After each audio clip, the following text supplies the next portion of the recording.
টি-20 ফরম্যাটে বাংলাদেশ ক্যাপ্টেন নাজমুল হোসেন শান্তর যে স্ট্রাইক রেট সেটা হচ্ছে 107.71। এখন পর্যন্ত তিনি 46টা ম্যাচ খেলেছেন, 44টা ইনিংসে ব্যাট করে 908 রান করেছেন। তার গড় হচ্ছে 23.28। গড়টা ঠিক আছে 23.28, কিন্তু তার স্ট্রাইক রেট সেটা কি টি-20 উপযোগী? সেটা একেবারেই টি-20 উপযোগী না। এবং কেন, কি কারণে তার ব্যাটিংটা টি-20 উপযোগী না সেই ব্যাখ্যাটা যদি আমরা করি, এবারে টি-20 ওয়ার্ল্ড কাপে তিনি মাত্র দুটো ইনিংসই খেলেছেন। একটা ইনিংস খেলেছেন ভারতের বিপক্ষে, সেই ইনিংসটা তিনি খেলেছিলেন 40 রানের, এবং এরপর অস্ট্রেলিয়ার বিপক্ষে তিনি 41 রানের একটা ইনিংস খেলেছেন। এখন ভারতের বিপক্ষে যে ইনিংসটা তিনি খেলেছেন সেখানে তার স্ট্রাইক রেট ছিল 125, এবং অস্ট্রেলিয়ার বিপক্ষে তিনি যে 41 রানের ইনিংস খেলেছেন সেখানে তার স্ট্রাইক রেট ছিল 113। ফরম্যাটটা যদি টি-20 না হয়ে ওয়ানডে হতো মানানসই ছিল, কিন্তু টি-20 ফরম্যাটে এটা মানানসই আসলে না। নাজমুল শান্ত এই গত বিপিএল এর ঠিক আগের বিপিএলটাতে হাইয়েস্ট রান গেটার ছিলেন, সর্বোচ্চ রান তিনি করেছিলেন, 516 রান করেছিলেন 15 ইনিংসে, যেখানে তার গড় ছিল 39.69, 4টা 50 তিনি করেছিলেন, এবং তার স্ট্রাইক রেট ছিল 116.74। অর্থাৎ নাজমুল শান্ত যদি রান করেনও তার স্ট্রাইক রেট কোনোভাবেই আসলে 116 117-এর উপরে কোনোভাবে আসলে যায় না। আপনি যদি নাজমুল শান্ত ব্যাটিংটা খেয়াল করে দেখে থাকেন, তার যে ইনিংসগুলো সেই ইনিংসগুলো যদি আপনি একটু মনোযোগ দিয়ে দেখে থাকেন, তাহলে দেখবেন যে প্রথম 10 বা 12 বলে শান্তর স্ট্রাইক রেট থাকে আসলে 50। মানে প্রথম 10 বা 12 বলে শান্ত রান করেন 5 বা 6, অর্থাৎ শুরুর দিকে তার কিছু বল খেলা লাগে। এরপরে কি করেন, এরপরে নেক্সট 10 বা 12 বলে গিয়ে তিনি স্ট্রাইক রেটকে 100-তে নিয়ে আসেন। অর্থাৎ যখন তিনি 24টা বল খেলে ফেলছেন তখন হয়তোবা দেখা যাচ্ছে তার রান 24 হচ্ছে, অর্থাৎ সেকেন্ড যে 12টা বা 10টা বল তিনি খেলেন দ্বিতীয়বার, তখন গিয়ে তিনি স্ট্রাইক রেটটাকে একটুখানি ইমপ্রুভ করিয়ে 100-তে নেন। 24 বলে 24 তখন হয়।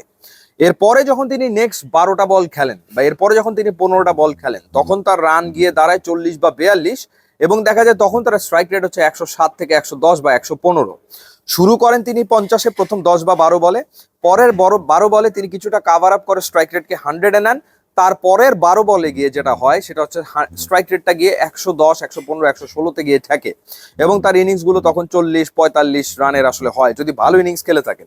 আর যদি ওই রানটা করতে না পারেন তাহলে দেখা যাবে যে তিনি শুরুতেই আউট হয়ে গেছেন 5 রান বা 6 রান করে, কিন্তু বল খেলে ফেলেছেন 10 থেকে 12টা।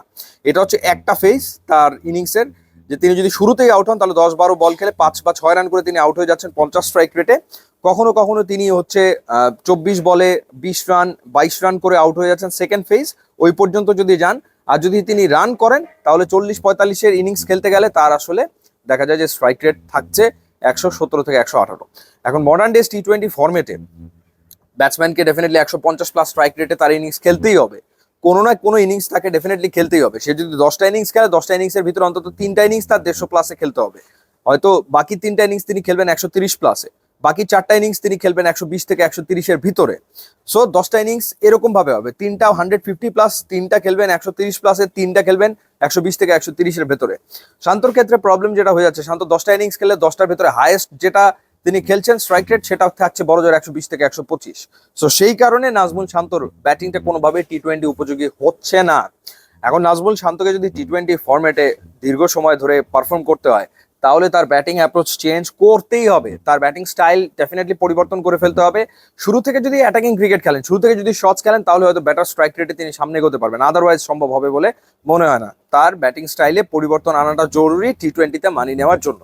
এবার জানি রাখি যে খেলা দেখার আনন্দ বহুগুণ বেড়ে যায় খেতে খেতে, আর আপনার খাবারের স্বাদ বাড়িয়ে দেবে রুচি সস অ্যান্ড কেচাপ, রুচি টমেটো সস টমেটো কেচাপ, লাল মরিচের সস, রসুনের সস আপনার খাবারের স্বাদ বাড়িয়ে দেবে বহুগুণ। ইউটিউব এবং ইনস্টাগ্রাম লিঙ্ক দেওয়া আছে, আপনার যোগ দিলে খুবই খুশি হবো। And thanks for watching.